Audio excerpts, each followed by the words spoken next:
On a choisi ce soir, entre deux remises de palmes, de faire un petit focus sur un cas concret, celui du groupe SEB, accompagné de notre partenaire Orange Applications for Business.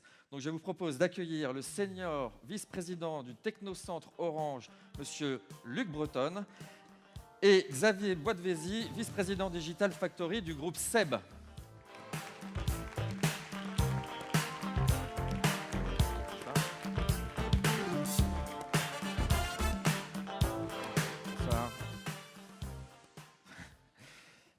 Bien.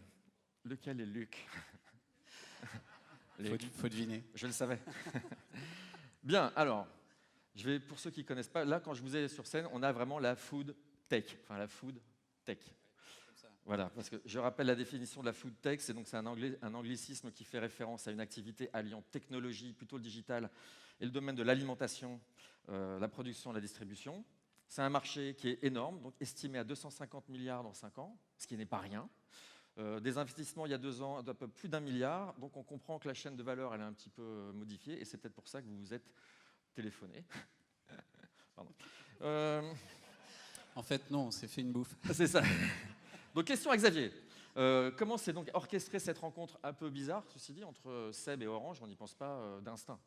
Qu'est-ce qui s'est passé? Non, c'est clair, on n'y pense pas d'instinct, mais si on pense à notre cœur de métier, on n'en a qu'un. Nous, c'est la cuisine, c'est savoir faire des cocottes minutes, savoir faire des beaux produits.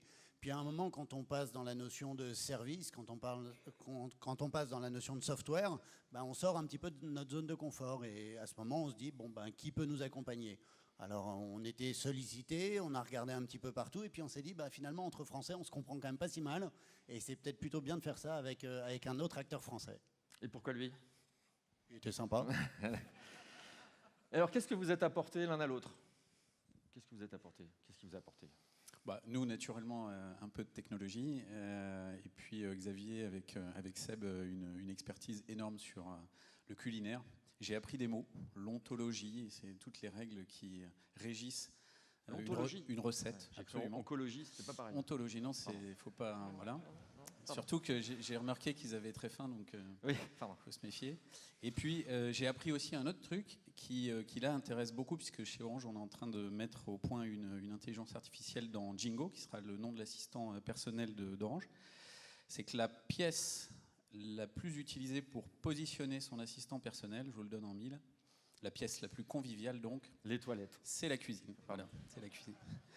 C'est la cuisine et de très loin, mais très loin devant le salon. Et même aux États-Unis, c'est le cas. Donc vous imaginez, a fortiori, dans notre beau pays de la gastronomie. Et donc, ah oui, et le rapport avec l'IA, ça va? IA et food Ben, l'IA et food, parce que tous les soirs, finalement, on va se poser une question qui est qu'est-ce que je mange ce soir? Et généralement, c'est vers 6h30, on rentre du boulot, on ouvre le frigidaire et on se dit, bon, qu'est-ce que je mange ce soir? Et soit on creuse nous-mêmes, on se dit, bah, tiens, il me reste des carottes, un peu de poulet, un peu de machin, qu'est-ce que je vais faire avec tout ça? On a les enfants qui braillent derrière et qui nous disent, dépêche-toi. Soit on se fait assister. On se fait assister par justement là de l'intelligence artificielle qui va me sortir déjà toutes les recettes qu'on peut faire avec les ingrédients qui me restent, qui va limite automatiquement savoir d'ailleurs ce que j'ai dans mon réfrigérateur, j'aurais même plus besoin de l'ouvrir, qui va savoir également ce que mes enfants aiment ou n'aiment pas, voir ce qu'ils ont mangé à midi à la cantine, puisque ça sont des données qui seront disponibles assez facilement, et qui vont me permettre de faire la recommandation, on va dire idéale, en fonction d'un profil et d'un contexte. Donc c'est là où ça peut aller très loin, parce qu'on peut aussi se dire, bon, bah, qui vient dîner ce soir, quelles sont leurs préférences alimentaires, qu'est-ce qu'ils ont mangé la dernière fois qu'ils viennent, etc., etc. On arrive à des recommandations assez précises. Et donc, pour résumer, quel est le bénéfice le plus important de cette opération? Le bénéfice. Ah ben, le bénéfice, c'est qu'on est sur un écosystème ouvert, parce que ce qu'on sait, c'est qu'un acteur seul ne peut pas y répondre. Et clairement, si Seb voulait répondre seul à la question « qu'est-ce que je mange ce soir ?», ben, il nous manquerait toute une partie. Donc le bénéfice, c'est d'avoir développé un écosystème qui soit ouvert et qui a pour objectif d'accueillir tous les partenaires qui sont prêts à apporter leur valeur ajoutée, la distribution sur la notion d'approvisionnement, des startups sur la notion de pathologie à traiter ou que Seb ne fera pas, ou même des startups sur la recommandation du vin qui va avec ma recette, etc., etc. C'est bien cette notion d'écosystème ouvert. Tout ça, juste pour compléter, c'est de la data.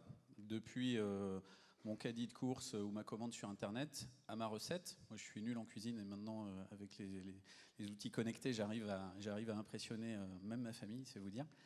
Et puis, jusqu'à ma santé, c'est-à-dire j'ai envie plutôt de manger des produits de saison. Je suis intolérant au gluten, j'ai un certain nombre de contre-indications. Je vais pouvoir gérer ça très facilement, donc c'est très agréable. Et toute cette chaîne de data, on voit qu'elle est énorme. Elle n'est pas juste sur le culinaire, elle est sur, en amont, les courses, en aval, la santé, le bien-être, le coaching qui est autour de tout ça. Donc c'est immense en fait comme écosystème de data. Et donc nous, on est très heureux d'aider Seb à mettre ça en musique. Bon, merci messieurs, on peut les applaudir. Merci beaucoup. Merci.